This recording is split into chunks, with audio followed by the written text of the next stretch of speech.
culture that made Harper's Ferry possible. What do I mean by that? Well, if it wasn't for the nature, the culture never would have come here to Harper's Ferry.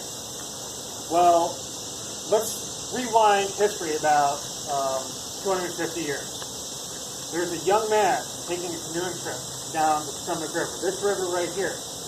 He's surveying for Lord Fairfax. When he gets to what he calls the hole, this area around here, between the two mountains, between the two rivers, he realizes a few things. There's a lot of hardwood trees that are blanketing the mountainside.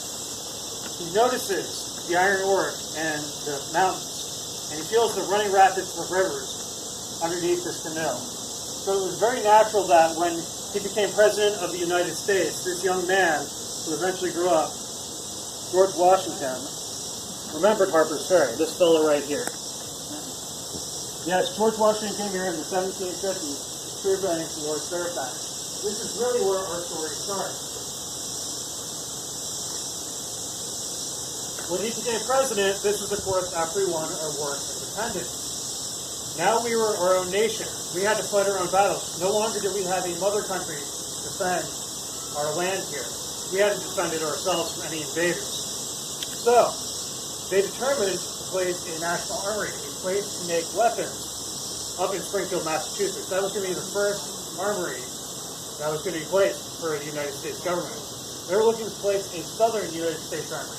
The northern one was in Springfield, Massachusetts, and sure, that would help defend the north, but what about the south, the southern colonies, eventually the southern states? Well, they determined that Harper's Ferry would be the perfect location for that. In fact, George Washington, he said that there is no better place than Harper's Ferry.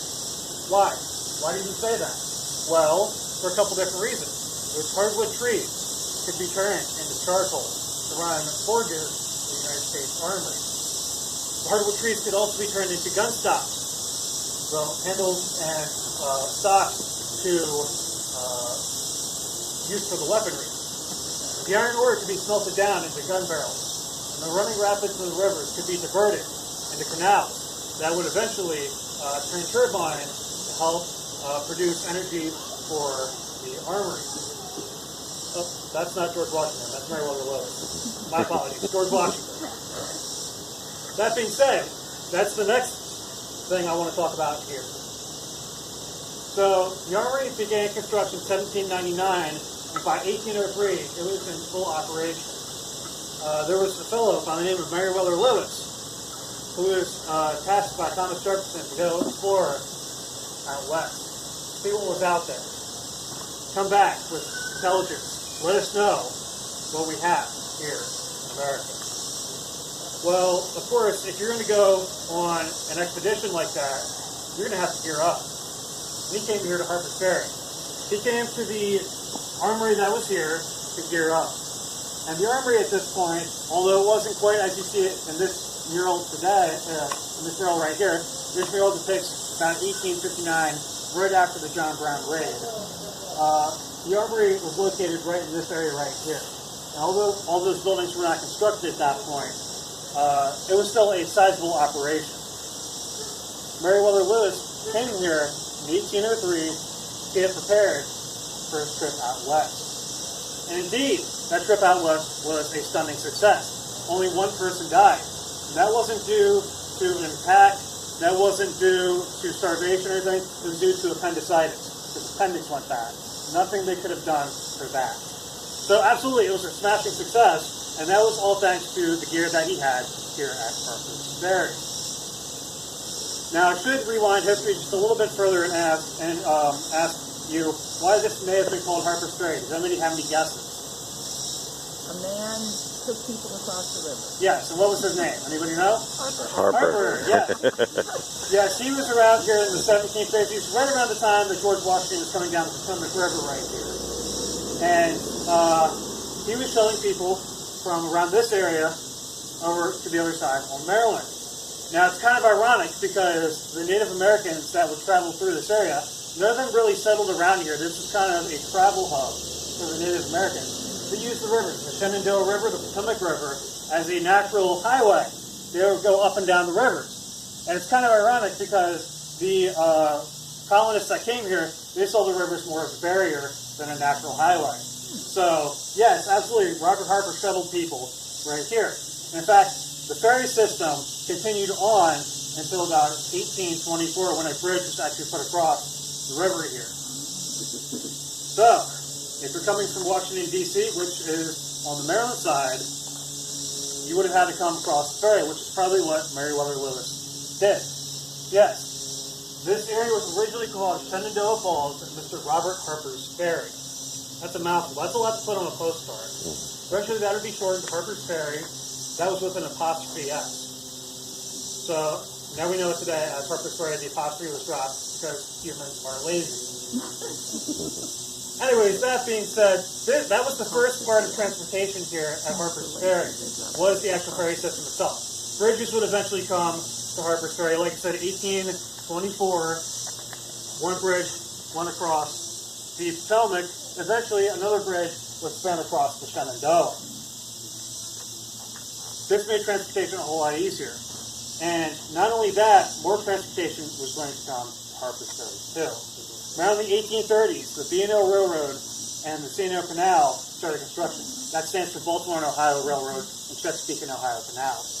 And they were going to follow the natural segue from Washington, D.C. up into the mountains. And that was right by the river. It's the natural highway that the Native Americans use. It's going to be the natural highway that the canal and the railroad are going to use. And they come here in the mid-1830s.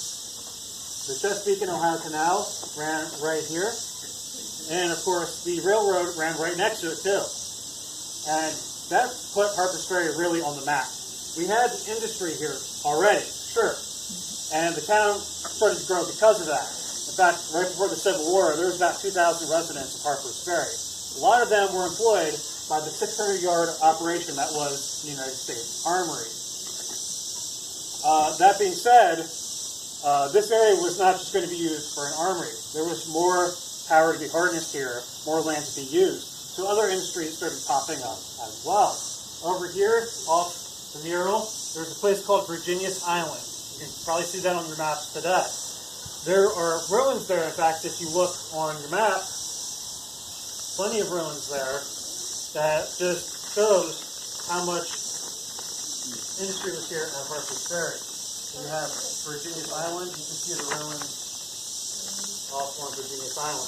Now, most of those ruins are post-Civil War ruins. There were still industry buildings there before the Civil War. And with the transportation then, now goods could be shipped not only from Harper's Ferry elsewhere, thus growing their industry. Other exotic goods could be shipped to Harper's Ferry then. This became a bustling town. Like I said, right before the Civil War, there was about 2,000 residents of Harper's Ferry. This was by no means a small town. Comparatively speaking today, there's only about 200 residents of Harper's Ferry. So imagine about 10 times as many buildings as you see down there. And that's what it looked like before the Civil War. Yeah, it was a big town. And because it was such a big town, because it had an armory, because it had the industry, it brought some attention by an older man, a 59-year-old man with a white bushy beard named John Brown. John Brown was born in Connecticut in 1800 to a very devout Calvinist parents. We taught him at a very young age that slavery was the root of all evil. Now, John Brown would eventually take this to heart, and he would devote his life to the cause of abolition. His plan was to come to Harper's Ferry, lead a small band of men, 21 men, to Harper's Ferry to seize the weaponry here and to start a slave uprising. This happened in 1859. He was off at the Kennedy farmhouse, which is on this map up off in this direction past Maryland Heights, so right off in this area over here. He led the band here on a four-pronged attack. The first prong was going to keep a supply route running from the Kennedy farmhouse down into the lower town of Harper's Ferry. Another prong was going to take the United States arsenals, these two buildings right here. That's where they would have stored the weaponry that they made. Another band of men, another branch, was going to take the John Hall rifle factory that was established in 1824, which is actually just off the map over here on Hall's Island.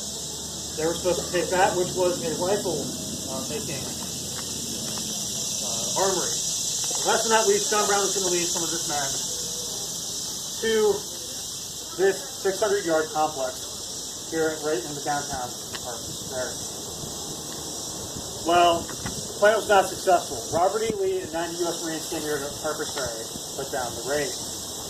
John Brown was taken to nearby Charlestown, which is about 8 miles away. He was tried there, found guilty on counts of murder, on starting a slave insurrection, and on treason against the state of Virginia. Found guilty, and he's swinging from the gallows December 2nd of 1859. John Brown's dying words become chillingly accurate. He says, "I, John Brown, am now quite certain that the crimes of this guilty land will never be purged away by with blood." He was the spark that started the Civil War. Because this happened in 1859, which means the 1860 presidential election was right around the corner. What was the hot button topic? John Brown. Why was John Brown the hot button topic? Because of slavery. So every candidate had to give their own account of John Brown and of slavery. There was the Northern Democrats who believed in a very moderate approach to slavery. They fielded a candidate, Stephen A. Douglas. His brainchild was the Kansas-Nebraska Act, which caused the Bleeding Kansas event of the 1850s. The Southern Democrats, who were very much in favor of slavery, fielded the then Vice President John Breckinridge. Now you'll notice, I said Northern Democrats and Southern Democrats. They split their votes. If you know anything about modern day politics, if you split the vote, the other party is going to get the White House. And that's exactly what happened. Abraham Lincoln had basically a free ride to the White House.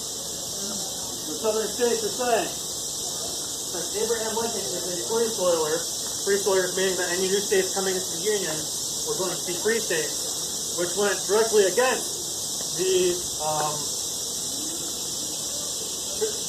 Supreme Court decision of 1857 of Dred Scott versus Stanford. He said that slavery had to be respected in all states and all territories. This is not what Abraham Lincoln was saying. He's saying any new states coming in were going to be free states. Slavery could exist where it was, but no new slavery states were going to be added. The Southern states are saying Abraham Lincoln's not going to respect the Supreme Court decision. That means that he's unconstitutional. We don't have to follow him. We're going to secede from the United States. We're going to follow our own nation, our own government. And that's exactly what happened December 20th, 1860. South Carolina secedes. Much of the other southern states secede with them in the following month. The war is now on. The nation has been fractured. And this area was right in the middle of all of that. At this time, this was not West Virginia. This was Virginia.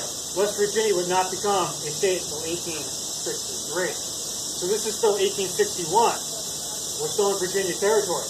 We have seceded from the United States. Right across the river, across the Potomac, is going to be Maryland. That is going to be part of the Union. This is going to be part of the Confederacy.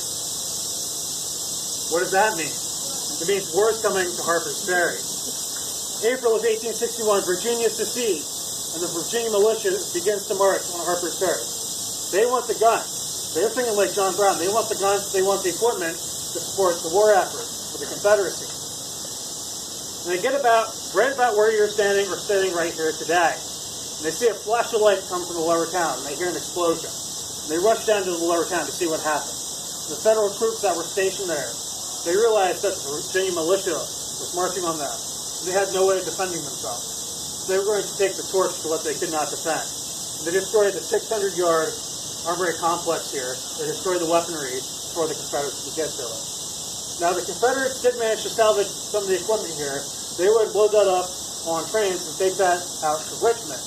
That would become a Confederate armory during the Civil War. And in fact, a lot of the men that worked here, they followed the equipment. They still wanted to get paid. They still wanted to work. So they followed the equipment. They became army workers for the Confederacy. That was the first time that this area had changed hands during the Civil War, April of 1861. That being said, that was not the only time this was going to change hands during the Civil War. In fact, during the Civil War, this area changed hands 8 times. 14 times if you want to count skirmishes, which means this is going to be a ghost town. This is going to be a bombed-out town. before the Civil War, there was about 2,000 residents. After the Civil War, we have about 200. Decimated the town. And what we're really known for, our main claim to fame during the Civil War, was in 1862. There was, of course, going on at that time, Lee's Maryland campaign, Robert E. Lee's Maryland campaign, where Robert E. Lee is going to march into Maryland, try to get support from Marylanders, and possibly win England and France in on the side of the Confederacy. The only problem is, when he's marching through Maryland at this time, he's up by Frederick, which is off in that direction. The South is over this way, which means that Harper's Ferry is a natural place that needs to be held down. The only problem is, there's about 14,000 Union troops stationed here at Harper's Ferry at that time. They're about a half day to a day's march away from the road going from Winchester up to Hagerstown, Lee's supply route. He needs the Union troops to be gone here at Harper's Ferry if he's going to have a successful Maryland campaign. So what he does is he splits his army basically in half. He sends part of his army under Stonewall Jackson come here to Harper's Ferry, try to seize Harper's Ferry, try to get those Union troops to surrender. Stonewall Jackson is going to take the Schoolhouse Ridge area on September 13th, 1862. And that's right off in this area, off in this direction over here, off to your left. About a half mile off to your left. General McLaws was going to take Maryland Heights. That mountain that you see off of, well, actually you can't see it through the trees, but that mountain off further, I promise you it's still there. I don't think it's split off into the Potomac yet. General Walker was going to take Loudon Heights, that mountain you see right behind you there. And A.P. Hill was going to swing around and broadside the Union troops on the Murphy Chambers Farm, just about a quarter mile off in that direction.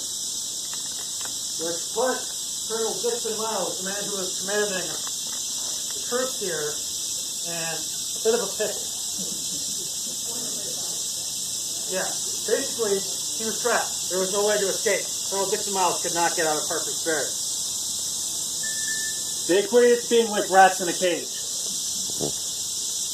Few of the Union troops did manage to cross the bridge. They managed to escape through Maryland, but about 12,700 Union troops surrendered here just 2 days before the Battle of Antietam, the bloodiest day in American history. Now, 12,700 Union troops is a pretty big deal. In fact, that was the largest federal troop surrender until the Battle of Bataan in World War II. So, this was a gory, bloody mess here at Harper's Ferry. Left the town decimated. There wasn't much left. But hope was on the horizon. In fact, just to give you an idea of how decimated the town was, this is what the Army complex looked like right after the Civil War.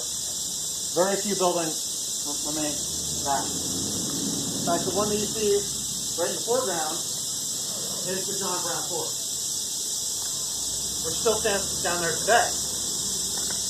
Anyways, like I said, hope was on the horizon. Although the town would not come back to its full form of glory, industry did return to Harper's Ferry, and there was something new that was going to come to Harper's Ferry. A school for the recently freed African-American community. It was called Storer College, named after this fellow right here, John Storer of Bath, Maine. He donated $10,000 to the Free Will Baptist Church to start up an African-American college at Harper's Ferry. This was going to be the first African-American college in the South. The man who kind of led that effort was Nathan Brackett. He was a Free Will Baptist member. He was a preacher. He was a teacher. What they were going to do is they were going to use the old armory buildings, not the ones down in the lower town, but the ones on the upper part of town, up here on Camp Hill. The old armory white-collar workers' homes, they were going to use the old buildings since the armory was not going to be reestablished here at Harper's Ferry. The first building that they used was Lockwood House, this building right here. And in fact, as an aside, we're going to have that building open up today from 2 p.m. to 4 p.m. So if you get a chance, go up there and check it out. It's really neat. But anyways, they're going to use that as their first building. The students and the teachers stayed there together. And since this changed hands so many times during the Civil War, the buildings were full of holes. The windows were gone. The doors were gone. They had to stuff cloth and tube the sides of the buildings to keep them freezing at night. So they believed in education. They believed in teaching. So yes, this became a prominent center for the African American community. A couple prominent groups who visited Harper's Ferry during the Civil Rights time. 1896, National League of Colored Women will visit Harper's Ferry. Very much for the African American cause, very much for women's rights. Most importantly, more notably, I should say, this fellow came here, W.E.B. Du Bois. In 1906, he led the Niagara movement here. Does anybody know what the Niagara movement was? The Quakers? The Quakers? Okay. Have you all heard of the Tuskegee Institute? Yeah. Yes, the Tuskegee Institute, led by Booker T. Washington. Basically, it was the mindset of training the newly freed enslaved people how to use their hands, and that would train the mind, that would uplift the African American community. The Niagara movement was very much different to that. Instead of training people on how to do things mechanically, it was a classical education. Train the talented 10. Train them how to use their minds, to lift out the rest of the community to be uplifted by that. They came here in 1906, and what they ended up doing was they came here mainly because of Storer College, the facilities were here, but also because of the John Brown history. Many of them making a pilgrimage up to the John Brown Fort. Now, the Niagara movement was not long for this world. They did not last very long. Because the Tuskegee Institute was working on the timetable of the white politicians. The Niagara movement wanted African American rights immediately. Which one do you think is more popular for the whites? Just saying. So it folded. It ended up folding. But out of the ashes of them rises the NAACP. They were basically the front runners to the civil rights movement that we know today. Well, that being said, Storer College actually was not long for this world either. It closed down in 1955, about 80-odd years after it opened up in 1867. Why do you think it closed down? Does anybody know? What happened in 1955? Brown. Come again? Korean War. Anything else? Any? Brown. Brown versus Board of Education. Yes. Yeah. Brown versus Board of Education happened in 1955 too. That meant it overturned the separate but equal ideas that were held by the country at that point. Now there was going to be reintegration. African Americans, whites, Hispanics, Asians, they all could get education in the same classroom now. Very different than how it used to be. Now, the reason why Storer College closed up, there's a twofold thing. First and foremost, if it was separate but equal, the government had to fund both a white school and an African American school. When it's not separate but equal, they could fund whoever they wanted. They yanked money from Storer College. They didn't want to support it anymore. And second, there was a lack of interest in Storer College too. The African American community, you had the choice to go to Harvard or Storer College. Which one are you going to pick? Harvard. So yes, they were getting education elsewhere. So it ended up collapsing. That being said, the National Park Service had arrived here at Harper's Ferry. In fact, that arrived in 1944. We're celebrating our 35th anniversary, by the way. Just saying, as an aside there. But I think we look good for 75, by the way. That being said, they started acquiring land, and indeed, in 1960, they acquired the Storer College campus up here. They turned it into office buildings. We've been using it, interpreting it ever since. Now, you are here at Harpers Ferry National Historical Park. 75 years after the establishment of Harpers Ferry into the National Park Service. We've grown. We have about 25 museums and exhibits down in the lower town. This area that you see down here. A lot of those buildings still remain relatively intact. Many of those are built into museums. These are our stories. We have museums dedicated to all of these stories. Our 6 major themes: the natural heritage, the water, the trees, the mountains, which brought the industry, another one of our themes. Also brought transportation. Also called the Eye of John Brown. It was a major role during the Civil War, and of course it had a hand in the Civil Rights Movement. Those 6 themes, those are our stories. Now it's time for you to go out and make your own stories here. I'll prepare for that. Does anybody have any questions? I know that was a lot, and